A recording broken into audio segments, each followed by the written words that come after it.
bakunzi wa Nabove TV, ndabasuje mwese aho muherereye hose, kandi ndanabashimira ko mukomeje kutwereka urukundo, abakora subscribe kuri channel yacu, abaduha commentaire, abatubwira ubuzima busanzwe ko bagenda bona ibiganiro tubagezaho. Mwese ndabashimiye. Uyu munsi rero bafitiye umutumirwa, ni umukobwa, araza kutubwira muri rusange ibyo akora, turaza kubimenya. Ngiye mugiye korana muri kino kiganiro, nitwa Kamatari, mbahaye kazi. Murakoze cyane. Nitwa Tuyuba Yvette, nkabandi navuga founder wa Berwa Design. Okay, Berwa Design dukora utuntu dutandukanye. Muri make ni products za made in Rwanda. Tukaba dukora inkweto za made in Rwanda, turazifite hano twatuma kuzibereka. Tukaba dukora udusego tw'udutako twa made in Rwanda, tukaba dukora amaherena yo kwambara ku bakobwa, tukaba dukora udukomo, tukaba dukora n'utundi twinshi dutandukanye, udukorone two mu mutwe. Murabona na gutya twambaye ni Berwa Design, mbese ni made in Rwanda mbese muri make. Wow. Ive, kubera iki mwahisemo iryo zina Berwa Design? Okay, iryo zina tujya kurihitamo ubundi mbere na mbere, kubera ibyo dukora ni imyambaro, kwambika. Kandi imyambaro tuzi neza ko ari ibintu nyine iyo wambaye ugomba kuberwa. Cyane cyane ku bakobwa tuba twumva nyine twakambara neza tukaberwa. N'ikindi njye nyine nari umukobwa ukunda kwambara, nkagenda mu nzira bakambwira ati okay, waberewe rwose, kandi ari njye wihitiyemo icyo kwambara. Nahisemo ndavuga ni na kindi nakita product zayumva kuzita Berwa Design. Okay. Wenda tutarajya cyane ku bikorwa byawe, turagira ngo ubanze tubwire ubuzima bwawe Yvette kuva kiri mutoya kugeza ubu ngubu. Birakunda batwibwira byaka niki? Birumvikana. Yego. Okay.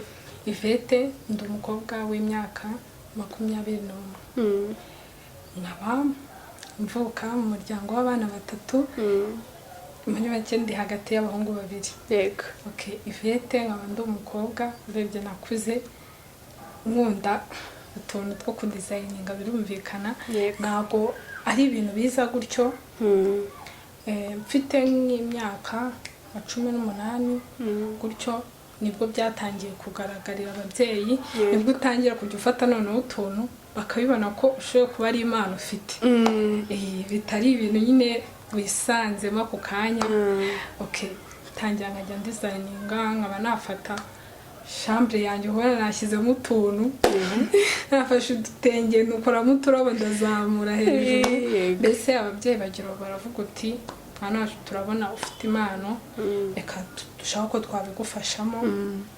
Mfite umubyeyi wanjye, mama wanjye aradoda, niwe wabashije kuba yamfasha kumenya tumwe na tumwe two kudoda, utunsaba kudoda ku myenda, ku nkweto, utuntu tunsabaho kudoda n'imashini, niwe wagiye abimfashamo gake gakeya. Niho ngeze nyine ubu ngubu nitwa Yvette Berwa Design. Okay.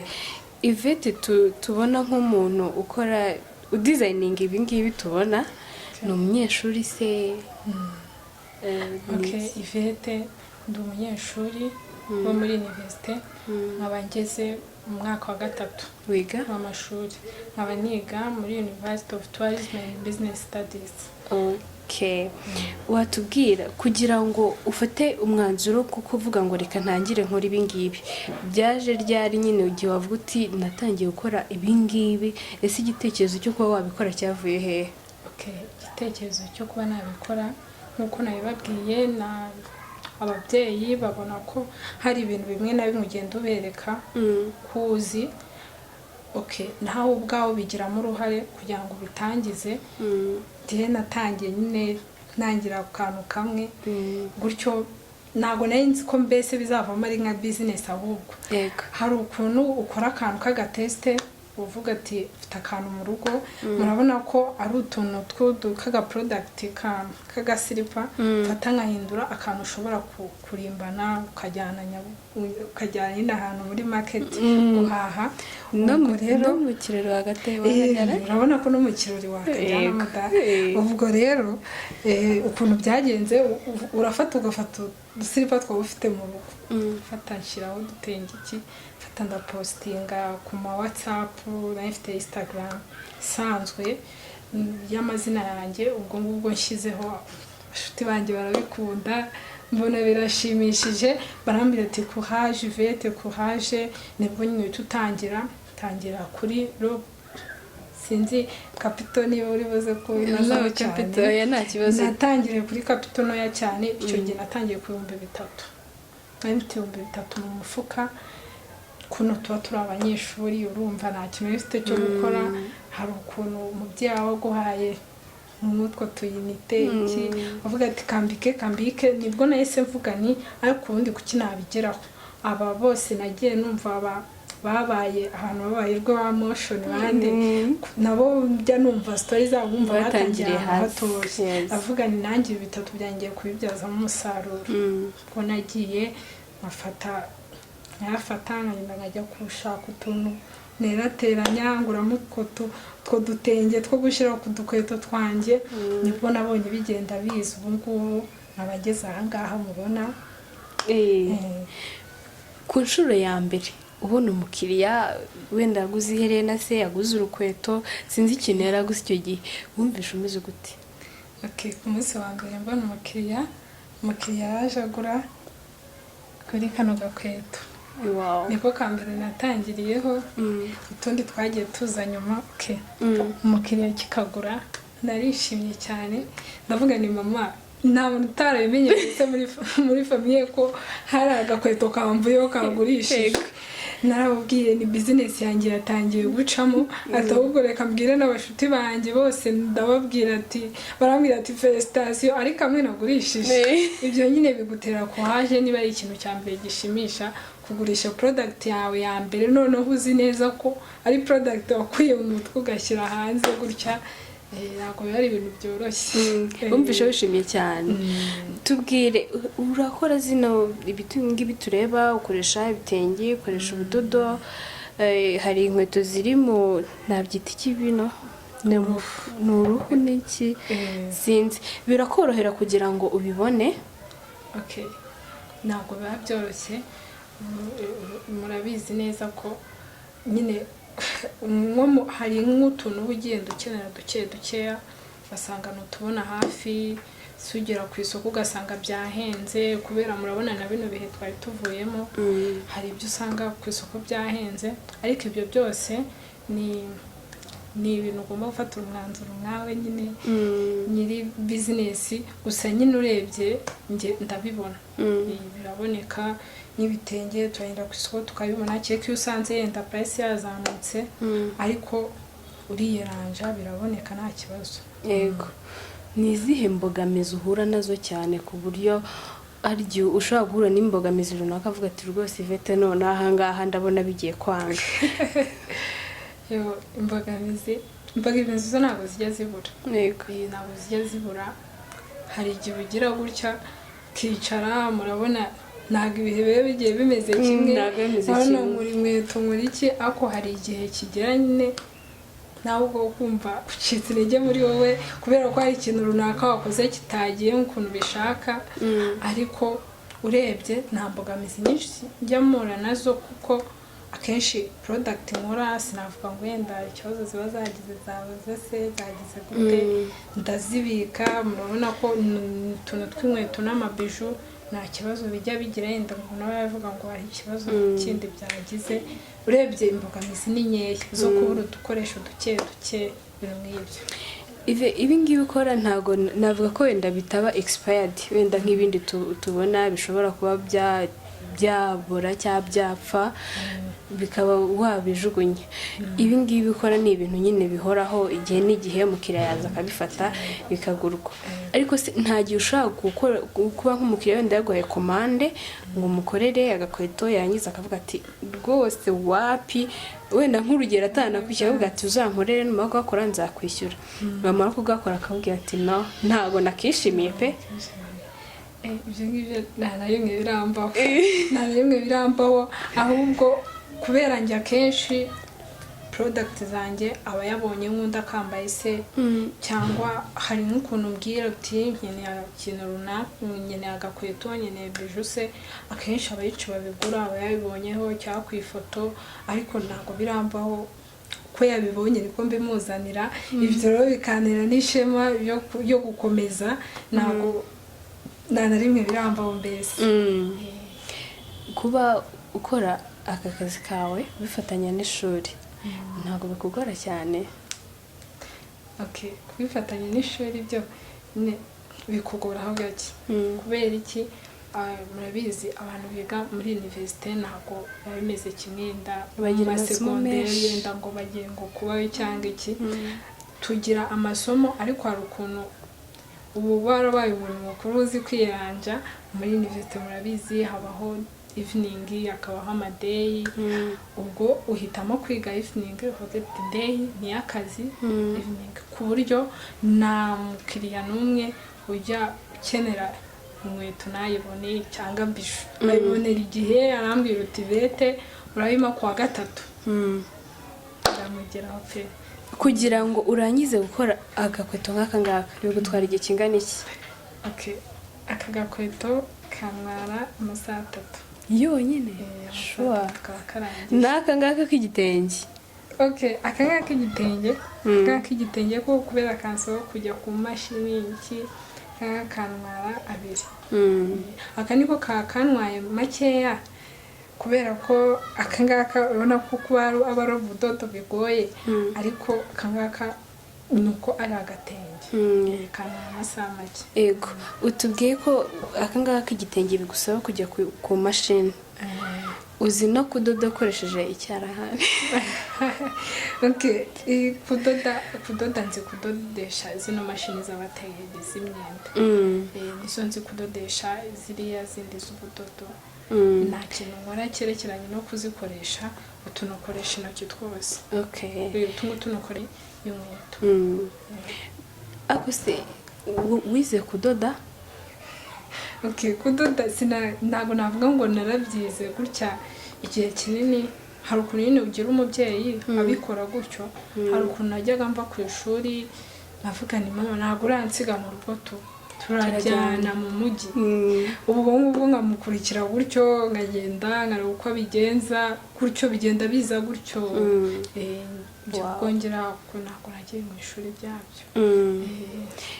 Wumva ufite inzozi zihe nko mu myaka 3 iri imbere? Uri gusoza kaminuza, uri mu wa 3, ariko mu by'ukuri nubwo kaminuza iri kurangira ufite inzozi zawe, ufite impano yawe ushaka kugira ngo uyizamure. Uba wumva nko mu myaka 3 iri imbere wifuza kuba uri hehe? Imyaka 3 iri imbere numva Berwa Design ko mbyumva mu ndoto zanjye izaba yarabaye kinini cyane. Noneho muzasanga hari utuetajeri ari shop nini cyane. Murabona ko hano murimo murahabona aho tubiju mo kwabona inkweto. Murabona ko ibiri hano ni products z'abakobwa usibye tudukono twonyine n'abahungu bambara. Ariko noneho mu myaka 3 iri imbere muzasanga hari products z'abahungu n'iz'abakobwa. Noneho hano muzamasanga n'imyenda. Noneho narakoze shop, noneho ubu muzansanga muri shop yanjye. Kabisa dream ni nyinshi. Ni nyinshi cyane. Ego nk'umuntu ushobora kubona kino kiganiro akara bino bintu wakoze akifuza ko wamwigisha namwigisha. Ntabwo ushobora kuvuga ati agiye guhita mu kompetita iki? Uko bimeze twavugana mbese yanyegera tukavugana n'ukuntu ibintu bimeze. Abana nanjye ko ndi umutangizi, ntabwo nawe nabwara ahantu yenda nageze hagize, gusa ndi umutangizi. ariko ibyo ari byo byose birimo biragenda biza ko haje ni zose ariko twavugana. Ubona ibingibi twakwita nk'imirimo y'amaboko cyangwa se nk'ubukorikori biri kuri rwego mu Rwanda, ku buryo uvuga uti ku isoko ryo mu Rwanda mbona ibi bintu twe dukora hari ukuntu bigenda? Aho u Rwanda rugeze ubu ngubu mbona made in Rwanda iragenda itera imbere cyane, navuga cyane ko kugera kuri ubu ngubu murabona ko dusigaye dufite n'inganda. Mbere nta nganda twari dufite zikora, dusigaye dufite inganda zikora utuntu, imyenda, imyifashisha, ibintu byose bya made in Rwanda. Urumva ko hari n'ibihugu nabonye made in Rwanda zatangiye kugeramo imyenda yabyo se. Ugenda ubona ko rero mu myaka iri imbere noneho nta munyarwandakazi cyangwa umunyarwanda yaba igitsina gabo cyangwa igitsina gore uzongera kwambara ikintu kitari made in Rwanda, birumvikana. Niko mbibona. Ni byiza cyane. Ugize igitekerezo cya ku babyeyi ukababwira ati rwose mama papa ibintu ndabikunda, babyakire bati? Papa na mama ni abantu bakunda kenshi umuntu wikorera, kuko nabo murabona ko n'abanyakubahwa Perezida wa Repubulika ahora dukangurira urubyiruko mwiteze imbere, urubyiruko muhanga udushya. Ibyo byose ababivuga kugira dukura amaboko mu mufuka, wicara utekereze urebe icyo gukora. Rero buriya niba ari ikintu ahubwo gishimisha umubyeyi ni ukumva niyo waza ukamubwira uti nakoze buje nshyashya itaraboneka mu Rwanda. Nicyo kintu cya mbere kimushimisha, ko aravuze ati byibura nibe nawe wabitekereje.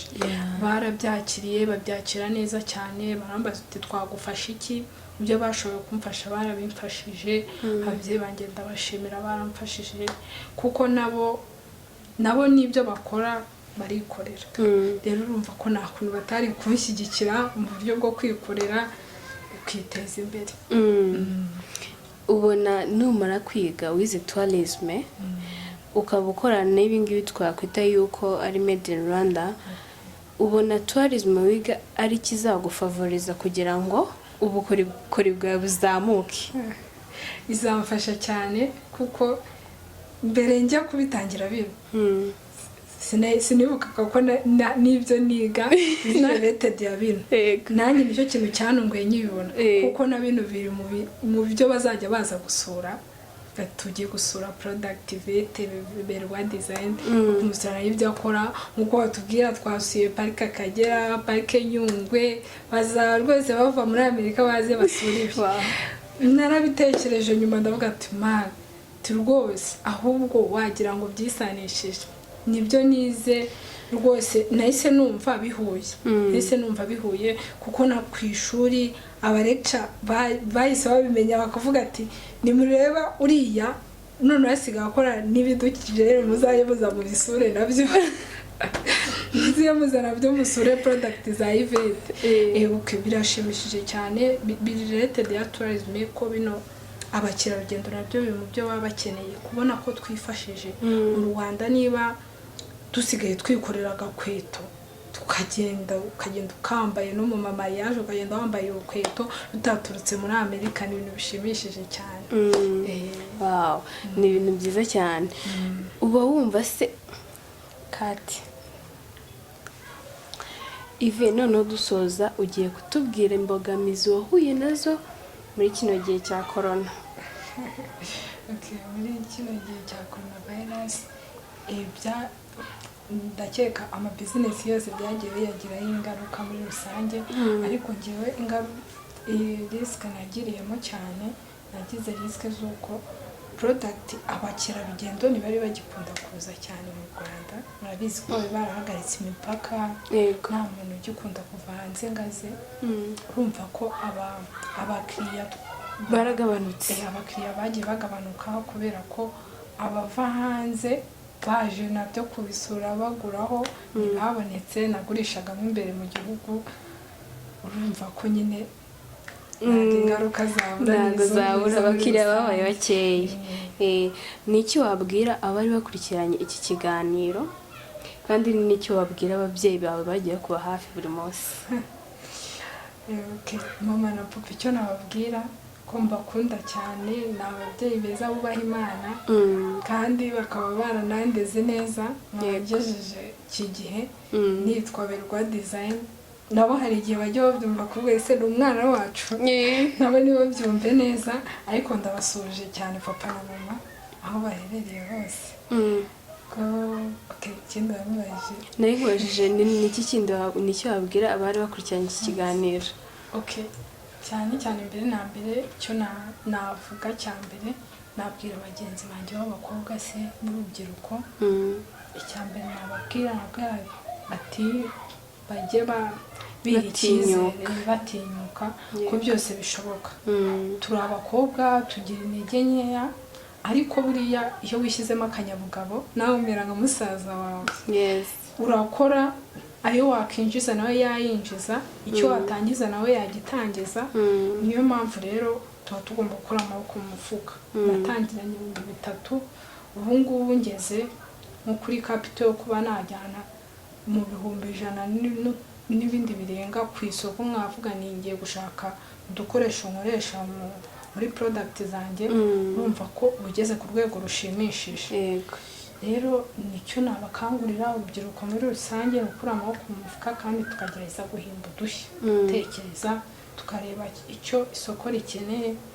Se umuntu niba yambara umwenda abantu bakenera guhora bambara, ukavuga uti reka bari byo njyamo, kubera ko mbona hari udushya tugenda tuza hagati aho ngaho, nyine buri wese akareba impano. Nanone ibintu biba ari impano, n'ababyeyi bakabigufashamo kureba ikintu ushoboye ukakikujyanamo nawe ukabasha kwiteza imbere. Icyo nicyo navuga. Abantu muri rusange ndabasubije kandi ndabakunda cyane. Ive, uratubwira nk'abantu bakeneye ko wagira ikintu bakorera, wenda niba hari nimero ya telefone ugira ukoreraho social platforms yawe, urayababwira kugira ngo babe bagusangaho nyine bakoze icyo bakeneye? Ku bantu baba bashaka product zanjye cyangwa bashaka kumvugisha, se ari inama bampa, ari icyo bakumva twakongeramo, ari ukunganiza, wansanga kuri platform ushobora kunsangaho. Facebook page Berwa Design, Instagram Berwa Design, tukaba na WhatsApp number nkaba nkoresha nimero ya telefone 078 bayumvishe bazakuhamagara. Sawa. Urakoze cyane. Uhise unakomeza ku cyo nendaga kubaza bwa nyuma, uvuga uti urubyiruko icyo nababwira ni ugukura amaboko mu mifuka bagakora. Ndakeka rero inama Yvette atugiriye twe nk'urubyiruko rwose tugomba kuzubahiriza, tugakura amaboko mu mifuka, tugakora, tugahimba udushya, tukareba n'iki gikenewe mu Rwanda, kandi koko dukuye amaboko mu mifuka tugakora tukagera kuri byinshi. Rero ndabashimiye mwese mwakurikiranye kino kiganiro kuva gitangiye kugera kirangije. Nabibutse gukora subscribe, kuduha comment, kuduha ibitekerezo byanyu, kutubwira hano tubigenze gutya n'iki. Murakoze cyane. Imana ibahe umugisha. Bye bye.